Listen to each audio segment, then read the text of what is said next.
Está de más, en este video, hablar de las causas que ocasionaron la actual crisis venezolana.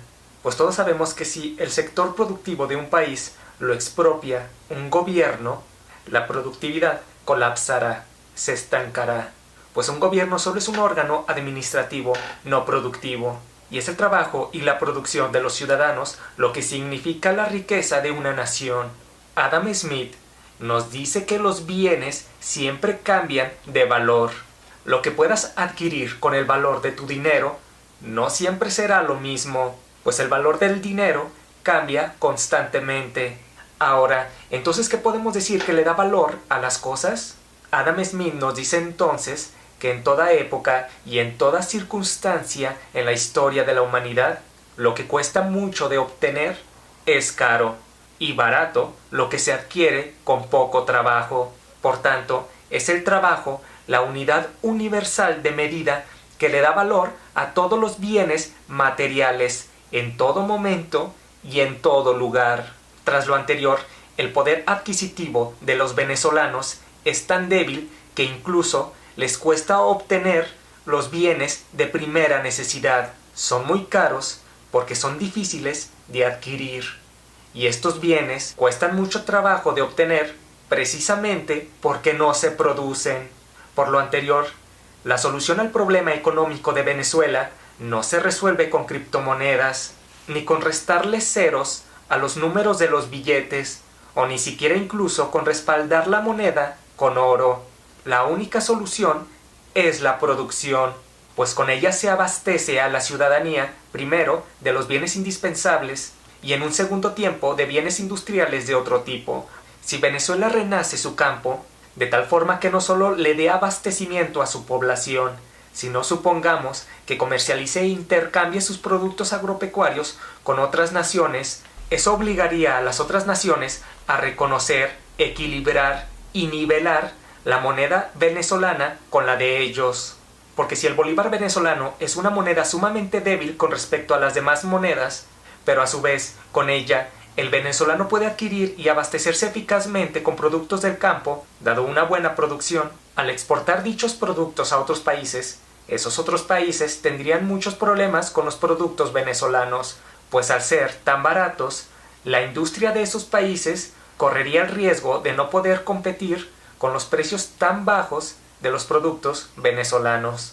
Por ello, los demás países, gracias al comercio internacional, se verían orillados a reconocer la moneda venezolana y la inflación desaparecería. Recuerda, la única solución a la inflación es la producción y la competitividad. Pues bien, hasta aquí muchos dirían, ¿a poco? No me digas. Es obvio que los problemas económicos de Venezuela se resuelven con la producción. Es obvio que fortaleciendo el sector productivo se resuelve el desabasto. Pero ese no es el problema.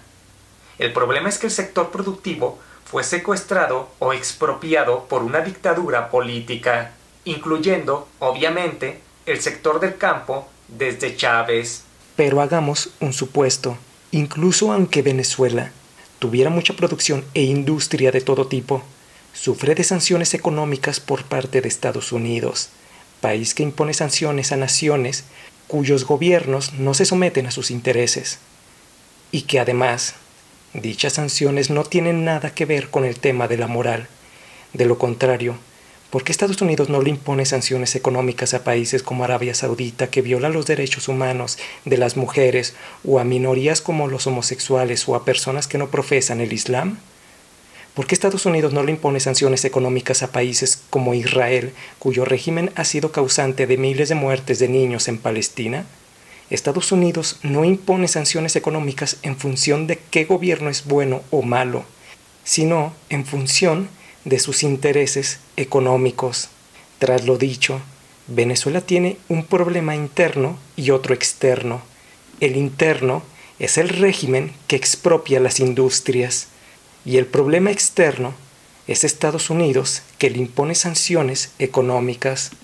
El problema económico de Venezuela y su escasez no son más que un reflejo o una implicación de un problema más bien político. Si la fuente y la raíz del problema es el gobierno, pues entonces habría que cambiarlo, habría que removerlo. Pero, ¿cómo lograrlo? Pasemos ahora del padre de la economía, Adam Smith, al padre de la política moderna, Maquiavelo. Pues bien, para remover el gobierno de un reino, de un imperio o de una nación, existen dos vías, una dentro de tus murallas y otra fuera de ellas, es decir, una vía interna y una vía externa. Esta última es el intervencionismo o la invasión de una potencia extranjera, como Estados Unidos en Irak, por ejemplo. El problema de esta, entre comillas, solución es que el país intervencionista impondría un gobierno que estuviera a favor de los intereses no de la gente venezolana, sino de los intereses económicos de dicho país intervencionista. Pero la otra vía, la vía interna, sería la creación de una oposición política fuerte y notoria. De ocurrir cualquiera de estas dos vías, si el pueblo le da la espalda a su gobierno, este no tardaría mucho en caer. Maquiavelo dice: nada debe temer tanto un príncipe como ser aborrecido y despreciado por su propio pueblo. Entonces, sin el apoyo de su población, un gobierno estaría en la cuerda floja. Recuerda el caso histórico del zarismo en Rusia. A principios del siglo XX, el zar Nicolás II ordenó al ejército que reprimiera y disparara al pueblo ruso que se manifestaba contra el gobierno. El ejército se negó y le dio la espalda al zar. Cuando éste se percató que no tenía respaldo de los soldados, el terror que sintió le hizo abdicar y renunciar al poder de manera inmediata. Cuando el pueblo se opone a un gobierno, a este solo le queda la fuerza militar. Pero si esta fuerza también le da la espalda, ese gobierno ya no tendría bases para sostenerse, ya no tendría nada. Y es así que si tú apoyas al gobierno sabiendo que es la causa del problema, entonces obviamente tú serías cómplice y parte del problema. Simple.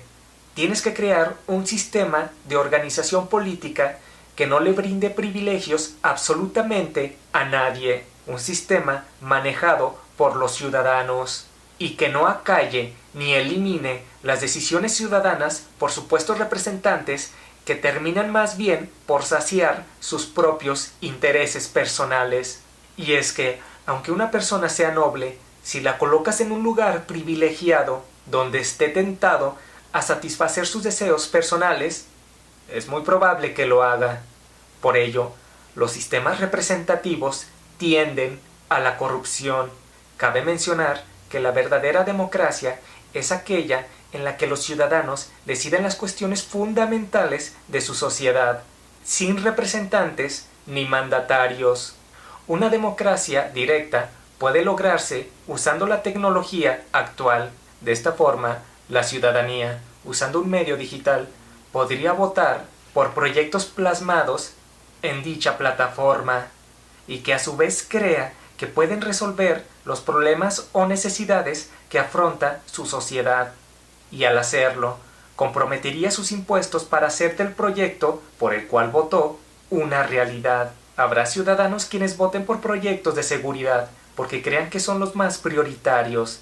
Habrá otros que crean que es mejor votar por proyectos de educación, otros de salud u otros de infraestructura, etc. Pero lo importante es que cada ciudadano elegiría en base a su voluntad y libertad, en lugar de haber un sistema político que ocasiona que ciertos individuos monopolicen las decisiones ciudadanas. Al final, los ciudadanos tendrán que aprender por las buenas o por las malas, como lamentablemente los venezolanos, de que los problemas sociales tendrán que ser resueltos por ellos y que colocar a individuos en lugares privilegiados con la esperanza de que ellos resuelvan los problemas solo complicaría las cosas.